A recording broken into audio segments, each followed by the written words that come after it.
Nordeste.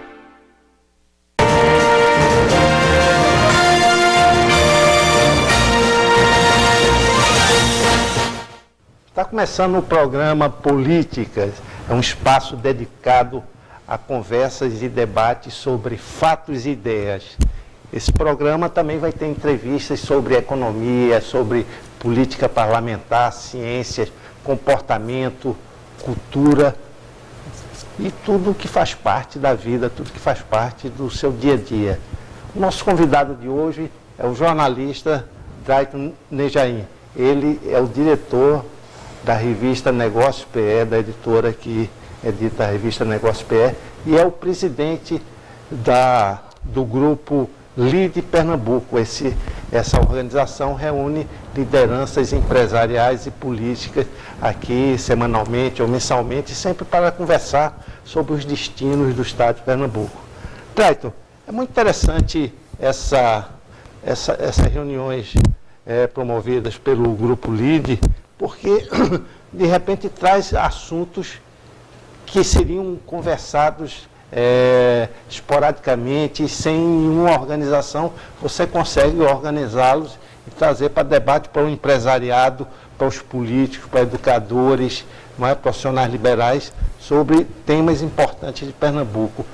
Essa é uma boa fórmula, não é, para conversar sobre o Estado? Tonico, primeiro eu queria agradecer a oportunidade de estar aqui no seu programa. Eu que conheço você e respeito você como profissional, como jornalista, é uma honra. Eu estou com um prazer enorme de estar aqui conversando com você. Nós vamos conversar um pouco sobre o LIDE. O LIDE, o Grupo de Líderes Empresariais de Pernambuco, já está no seu 5º ano de atuação. A proposta do LIDE é de empoderamento da sociedade civil.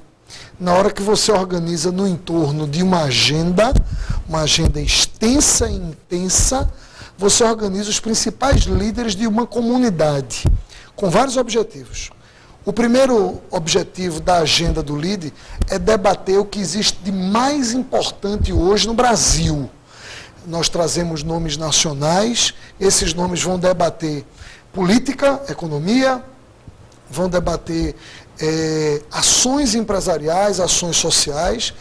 Eles vão debater, sobretudo, Tonico, assuntos que angustiam a sociedade. E vão debater isso com um público que são pessoas que conquistaram o direito de influenciar. Eles são líderes na sua comunidade. Eles não são só líderes empresariais ou líderes da gestão pública. São pessoas que se destacaram dentro da sua comunidade e, por conta disso, na hora que você oxigena a cabeça dessas pessoas, que você proporciona a oportunidade de um bom debate sobre o que está acontecendo nesse momento do país, você está influenciando, você está fazendo com que essas pessoas ajam de acordo com a influência que receberam. Hoje o LIDE tem representações em todo o país.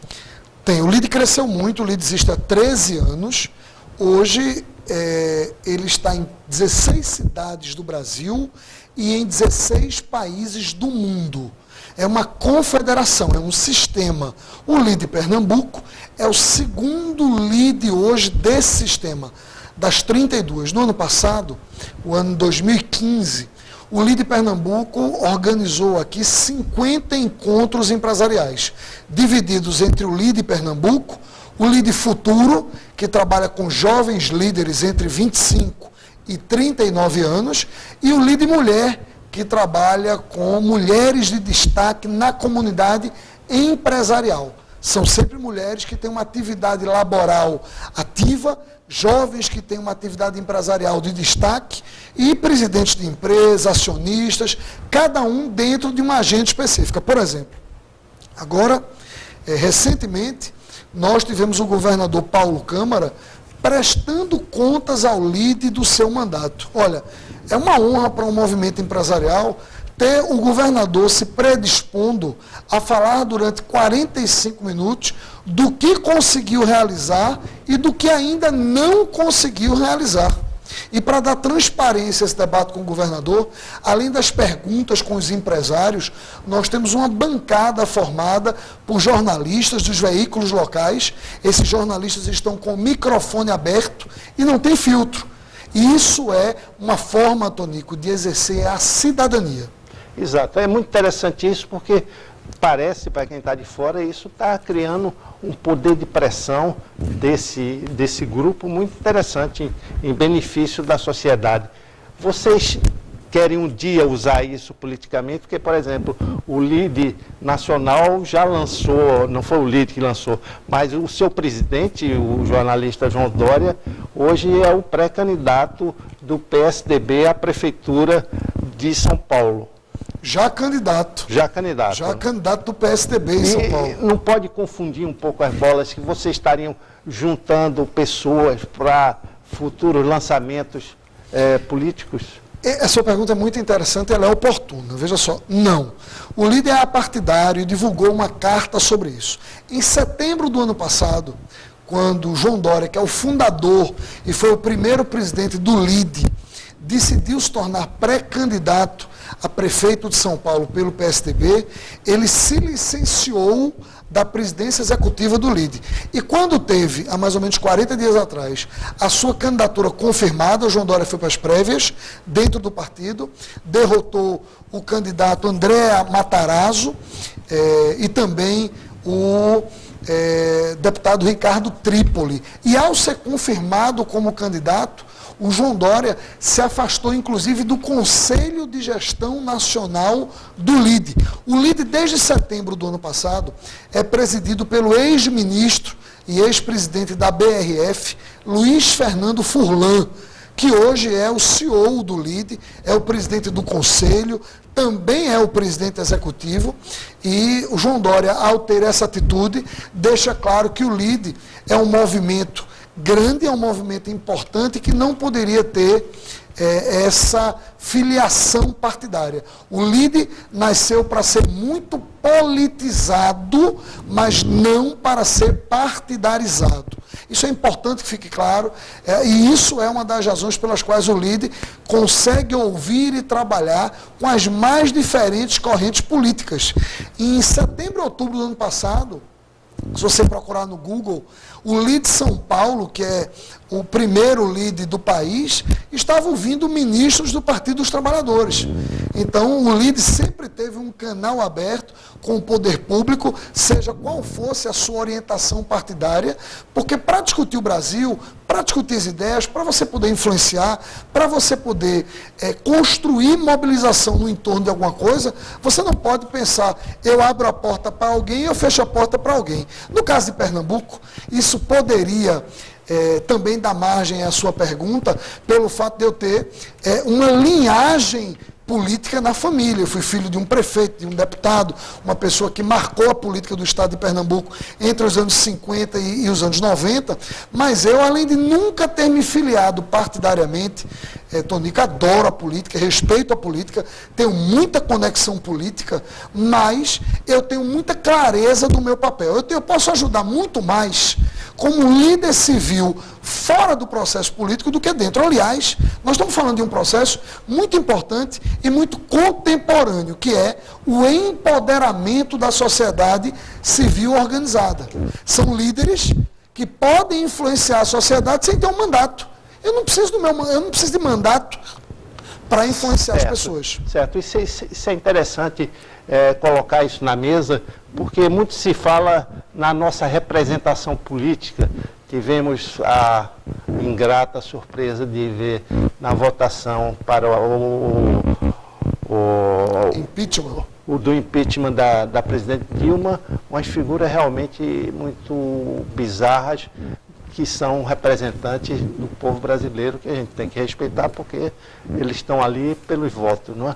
Mas a representação política sempre foi vista com certo distanciamento pela classe econômica, essa classe que você está acostumado a lidar no dia a dia como jornalista, na revista Negócios PE, e também no LIDE, reunindo essas pessoas. Sempre viram a representação política com certo distanciamento. Nesse momento em que o país começa a se passar limpo, onde as falcatruas e corrupções ligadas ao empresariado estão sendo expostas, isso daí muda a cabeça do empresário em relação à política? Olha, Tonico, eu acredito que o empresário, antes de se tornar empresário, ele é um cidadão. Quando ele assume o papel de empresário, é muito importante a gente olhar o empresário como uma pessoa que aceita correr o risco antes de ter R$1 de lucro. Então, o empresário, o emprego, porque a gente não está falando só do grande empresário, a gente está falando do pequeno empresário, a gente está falando do médio empresário. O empresário, quando ele decide correr o risco, quando ele decide abrir um negócio, quando ele decide empregar alguém, ele está oferecendo dignidade a uma família. Quando ele decide cumprir com as obrigações trabalhistas, as obrigações fiscais, então ele está promovendo o desenvolvimento do país. Então, a gente não é inteligente por parte da sociedade cultivar nenhum tipo de preconceito com a figura do empresário. Por outro lado, você tem um gestor público, e o gestor público brasileiro, ele foi muito influenciado pela liderança, da política que foi plantada pelo presidente Perón. Porque na primeira metade do século passado, a Argentina era uma das economias mais vigorosas do mundo e Perón era o maior líder da América Latina. Então toda a classe política olhava para Perón e era o Estado protetor, o Estado totalitário, o Estado que pode fazer tudo por você. Então a classe política brasileira foi de encontro a essa orientação de Perón e criou um Estado pesado, as prefeituras fisiológicas, tudo muito pesado, tudo muito difícil de se mover. Somente a partir da década de 90, com a abertura de mercado através do ex-presidente Collor, é que você conseguiu dar um choque de competitividade. As pessoas começaram a ouvir falar de administração, as pessoas começaram a ouvir falar de meritocracia. Tudo isso é muito novo para a gestão pública, é muito novo para a sociedade. Então nós estamos passando por um processo interessante e importante de mudança. Vamos fazer um pequeno intervalo, daqui a pouco a gente volta para continuar conversando com o jornalista Drayton Nejaim Filho. Conversamos sobre o papel do Grupo LIDE, um grupo que reúne pessoas e lideranças da sociedade aqui em Pernambuco. Até já.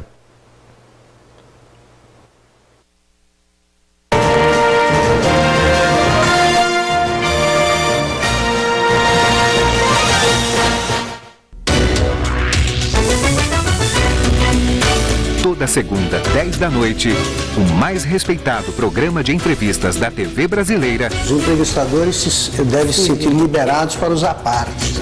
Sob o comando de Augusto Nunes. No Roda Viva não existe pergunta proibida. Roda Viva. Você é o meu convidado.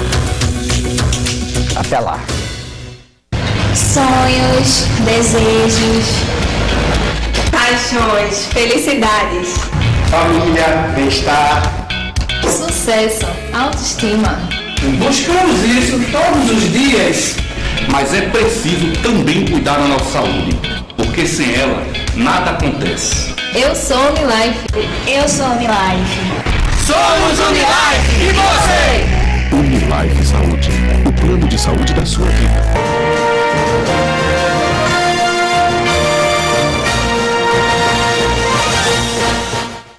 Estamos de volta no programa Políticas, o espaço dedicado à conversa e debate sobre fatos e ideias.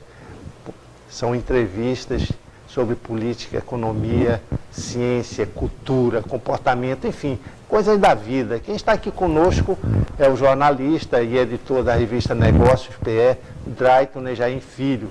Ele também é presidente do Grupo LIDE, presidente em Pernambuco do Grupo LIDE. Esse grupo reúne empresários e reúne lideranças da sociedade pernambucana que discute temas importantes para o Estado, para o país. Vamos dar continuidade que você falava da relação empresário e poder, né? Então, a partir da década de 90, Tony, que você vem a lei da responsabilidade fiscal, a gente começa a olhar para políticos gestores. No Nordeste vem a dobradinha Ciro e Tasso, e Tasso um empresário, então Tasso dá um choque de gestão, o Ceará começa a crescer. Na década de 90, a gente aqui ainda preocupado, aí vem Jarbas começa a colocar pessoas aqui que estão mais preocupadas com gestão, vem Eduardo, vem Mendonça Filho, o primeiro administrador de empresas a assumir o governo do estado de Pernambuco, vem Eduardo Campos, dá um choque de gestão, vai buscar no Tribunal de Contas, vai buscar na Secretaria da Fazenda, coloca um monte de gente preocupada com orçamento, preocupada com planejamento, preocupada com a execução. Tudo isso, Tonico, é muito novo. Então nós estamos vivendo uma espécie de momento esquizofrênico do poder, onde você tem a velha... o que é a velha política? A velha política é uma política fisiologia, uma política que não se preocupava com gestão, se preocupava apenas com o Estado que gasta, o Estado que provê. E a nova política, no fundo, as pessoas dizendo o seguinte, olha, o Estado tem que ser meritocrático, a gente tem que se preocupar com o cidadão e com o servidor público, mas dentro de um sentido onde o servidor tem que ganhar compreensão de que precisa ser eficiente, precisa ser eficaz, precisa ter meta, precisa ter meritocracia. Tudo isso é muito novo. Essa é uma discussão nova, essa é uma agenda nova. Hoje o Brasil está vivendo... Veja, no fundo, quando a gente olha, por exemplo, o impeachment de Dilma, a gente está olhando para quê? As pessoas têm dificuldade de entender o crime, porque o crime, no fundo, é um crime de gestão. É um crime de quem se planejou. Quando a gente ouve falar em pedalada, no tamanho do rombo, quando a gente ouve falar dos problemas, a gente está ouvindo falar de quê? A gente está ouvindo falar de um orçamento, a gente está ouvindo falar, olha, alguém ultrapassou o orçamento, precisou tirar um dinheiro, precisou tratar um determinado documento que era um balanço, que ia mostrar um resultado, aí omite isso aqui, coloca isso aqui do lado, depois traz isso aqui de volta. No fundo, a gente está falando de um problema de gestão. Agora, para fazer isso chegar, Tonico, a população que é mais simples, mais humilde, que é a base...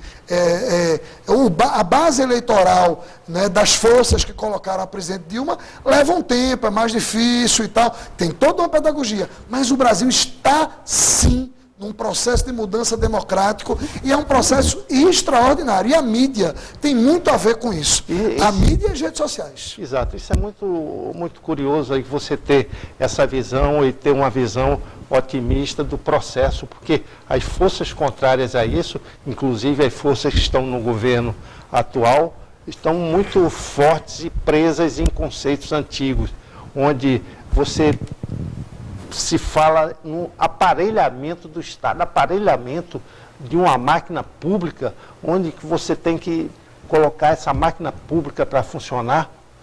Isso é coisa do século passado, isso não pode continuar. Eu acho que você, Tonico, faz uma referência muito importante, que é o seguinte, no meu entendimento como cidadão, eu acho que o Partido dos Trabalhadores deu uma contribuição efetiva ao país. Foi bom para a democracia do país ter. Agora, esse ciclo acabou. Esse ciclo acabou e é importante que a sociedade civil não olhe com paixão, olhe com pragmatismo para isso. Aliás, a democracia, ela pressupõe a alternância. Neste caso, eu não vou entrar no mérito porque a conversa não pode ficar só nisso, mas eu queria me posicionar como cidadão, não é como jornalista, não é como empresário, não é como presidente de nada.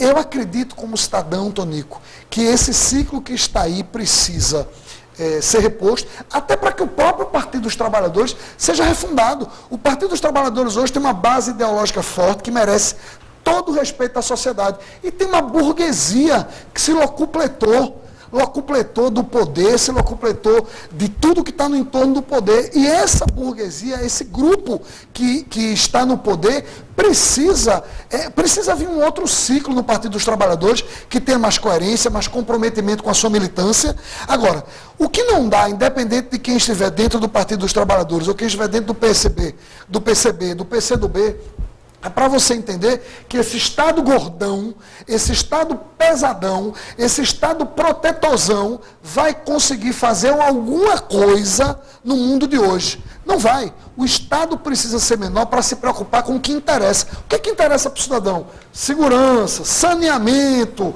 interessa a educação, interessa a saúde. O resto, o Estado tem que estar junto, tem que ter controle, mas o Estado tem que estar fora disso. Por quê? Porque, inevitavelmente, Você coloca lá, vira cabide de emprego, dá margem ao patrimonialismo, ao fisiologismo, a quantidade de gente no país, e aí não é só do PT não, empregada, rapaz, sem capacidade de exercer o ofício, empregada só por acordo político, Tonico. E eu e você que somos da classe média, rapaz, a gente está pagando essa conta. Não interessa se é o PT, se é o PSDB, se é o PSB, se é o PDT. Todo o sistema político hoje empurra para acordos fisiológicos, patrimonialistas. É muita gente segurada no poder. Então, nós precisamos ter um choque de gestão. Nós precisamos ter, inclusive, uma reforma política que empurre a nossa representação para outro lado. Você olhar para aquela representação, Tonico, aquela representação do domingo que a sociedade brasileira realmente foi uma tristeza.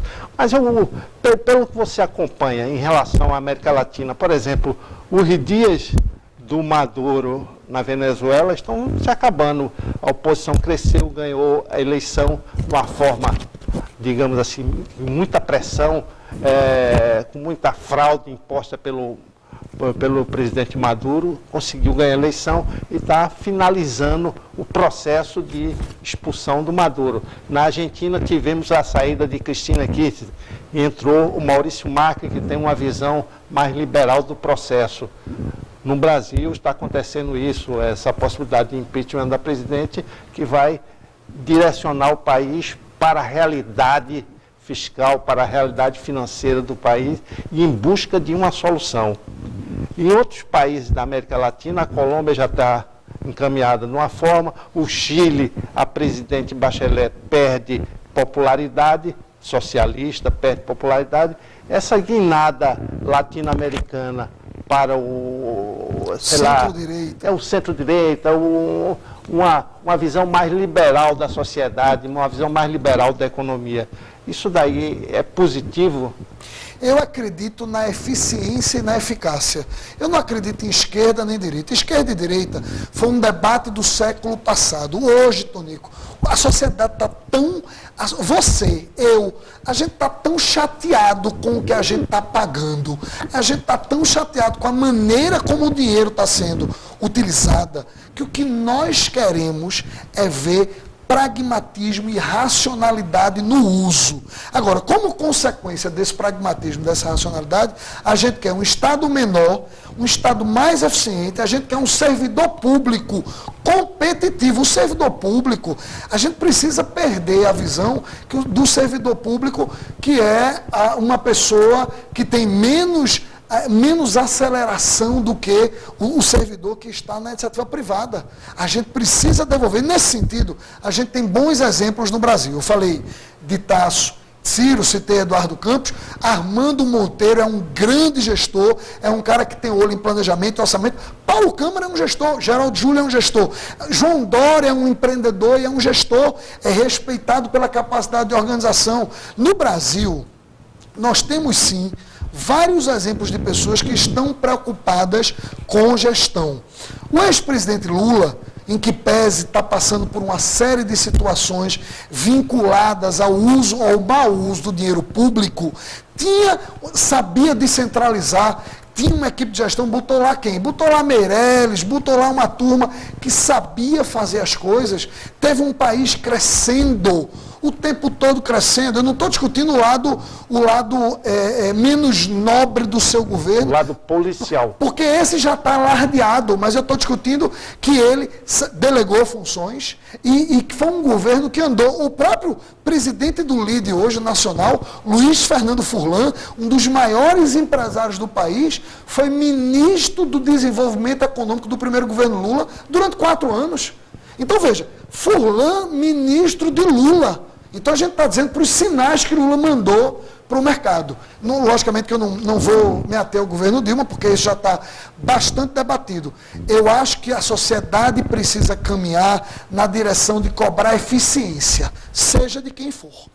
Exato. Agradecemos aqui a presença do jornalista e editor da revista Negócio PE, Draito Nejaim Filho, e também presidente do LIDE Pernambuco, esse grupo que reúne lideranças empresariais aqui no estado para discutir grandes temas sociais e econômicos. Draito, muito obrigado pela sua presença e até o próximo programa aí. Muito obrigado.